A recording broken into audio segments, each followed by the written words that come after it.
The World Juniors are upon us, my friends. And as a primary Vancouver Canucks fan, I felt like it was only appropriate to go out there and start talking about some of the names that us fans on the West Coast can pay attention to. Now, I know you might be asking, Lego, there are other prospects on other teams that will also be included in this tournament, so why are you focusing on Vancouver? Well, firstly, because it's my show, I can do what I want. Secondly, because of the fact that Vancouver is in a retool with a hybrid form. They are starting to focus on the future, and for the first time in ages, I feel like talking about prospects is actually relevant for this team now. Oh my goodness, whoop-de-doo, the team is not focused on winning in the now anymore. There's actually, seemingly, some semblance of direction. So with that in mind, I wanted to talk about the 3 Vancouver Canucks prospects that have made their way over to the World Juniors. And to help us out, we're going to go over to a Daily Hive piece published by Trevor Beggs earlier in the week. 3 Vancouver Canucks prospects to watch at the 2026 Worlds. Let's go out there and read what Beggs has to say. This article will be linked in the description as well, by the way, for your reading pleasure.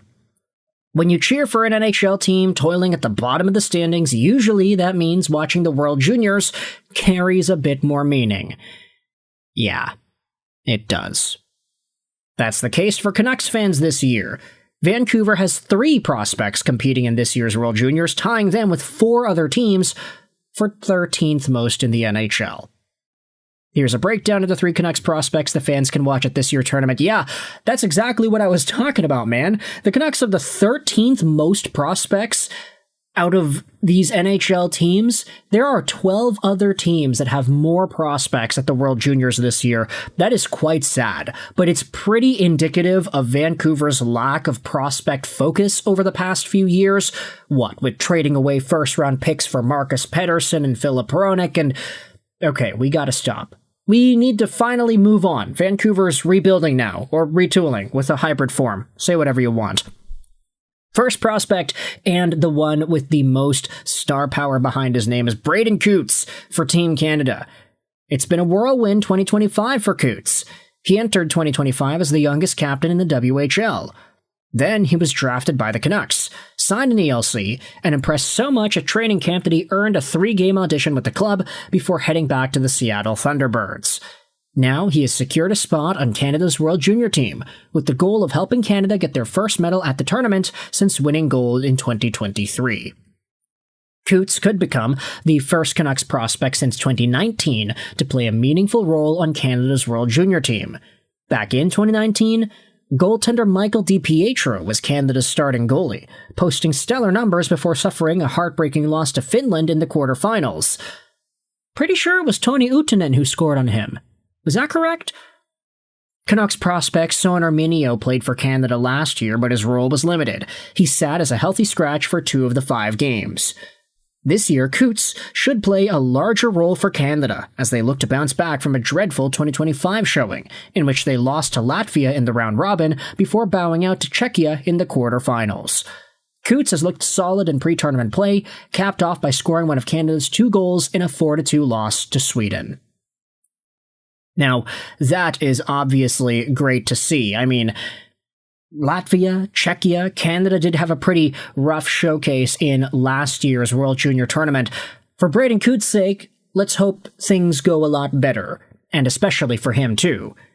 Coots this year has 23 points in 17 Seattle Thunderbirds games. He is on pace for 74 points in 55 games total. He did have a little bit of a higher point production metric before the World Junior Tournament began, but this little stint right here, 0 points against Portland, only a goal against Spokane. These did bring down Braeden Cootes' overall point production pace. It's such a small sample size, so it makes sense, right?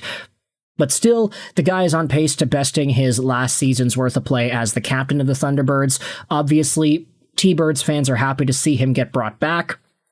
And for Vancouver Canucks fans, this is awesome too, because we get to see him dominating in his natural element, not see him struggling to get by on a bad Vancouver team that can't seem to win any games. with Quinn Hughes in the lineup. It's very, very strange how that went down. It's neither here nor there. They can't bring him up anymore. So let's move on to the other names that Vancouver is bringing to the tournament. You've got Wilson Bjork for Team Sweden. Let's go out there and take a look at this. Some are calling him the steal of the 2025 draft. While it might be a bit early to say that, Canucks 5th-round pick Wilson Bjork has authored an impressive Draft Plus 1 season. His role with the NCAA's Colorado College has increased as the season has progressed. Bjork's ice time has spiked to nearly 19 minutes per night after averaging less than 15 minutes per game earlier in the year. Over his last 7 NCAA games, Wilson Bjork has 4 goals. Eyes will also be on his younger brother Vico, who is projected to be drafted in the first round of this year's draft. So there we go, a name that we don't talk about too much but still deserves repeating. Wilson Bjork of Colorado College is a 19-year-old from Stockholm, Sweden, 6 feet 176, an overage draft pick by the Vancouver Canucks in this most recent draft, 143rd overall. Now, he was taken a little bit later because he was a Draft Plus 1, but he did have a very impressive Draft Plus 1 season. 67 points in 43 Djurgården's junior games, a stint in the Allsvenskan with the main club, and then even a small stint with the Hockey Etan as well. His scouting report reads that Bjork gets up chances at a significantly higher rate, making the simple plays but also flashing the vision required for more complex passes through layers too. He plays off his line mates well and helps them maximize their playmaking talents, exploding in the slot at just the right time. Wilson Bjork isn't really a guy that I'm going to sit here and say has the highest ceiling NHL projectability, but as a guy who's gone into college and has started to get a lot more deployment, it's good to see that he's got 8 points in 15 games and that he has started to score a lot more over the recent stretch that he's had. Unfortunately, he hasn't really been given much of a spotlight on Team Sweden so far. He doesn't have any points either, so it's a little bit tough to project what Bjork is going to do. But alongside of his brother Vico, who is going to be a very good prospect in this year's draft, his consolidated ranking is 9th overall at the time of recording this audio. There is a pretty interesting opportunity for Vancouver Canucks fans to set themselves up, with the hope that this guy could be a Vancouver Canuck, depending on where Vancouver drafts in this upcoming selection.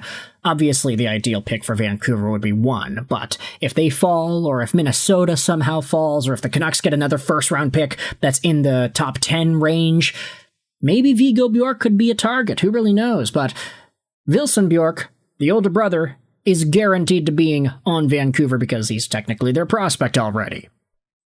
Now, let's go to the third and final Vancouver Canucks player who is going to be at the tournament.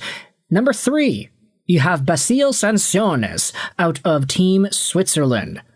Basile Sansonnens is playing for a second year in a row with the World Juniors. The stay-at-home defenseman is one of 5 drafted NHL players to suit up for Switzerland this year. Sansonnens has played the entire season in Switzerland's top hockey league for Lausanne HC, posting 3 assists in 31 games.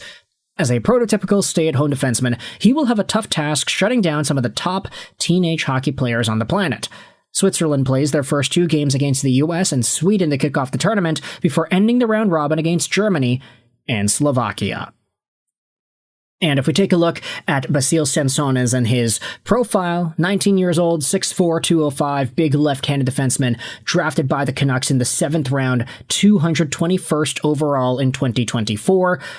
That was a pretty interesting draft season for Sansonnens. He was playing out of the Fribourg-Gotteron junior team. Didn't get any points, but then again, he's a shutdown stay-at-home defenseman, so that's not really his bread and butter. He also did play some regular league play games, and then he got drafted by Vancouver. He then started to score some points. He had a stint in the QMJHL, 12 points, 54 games there, before heading back over to Switzerland and playing for Lausanne HC this season. I don't think anybody's really expecting Sansonnens to produce a lot. As long as he does his job, he eats up minutes, he does a good job at making sure the opposition doesn't get their own opportunities. That is ultimately the value you are looking for out of Basile Sansonnens. So with that in mind, let me know your thoughts in the comment section below. How do you feel about the 3 Vancouver prospects heading over to the World Juniors?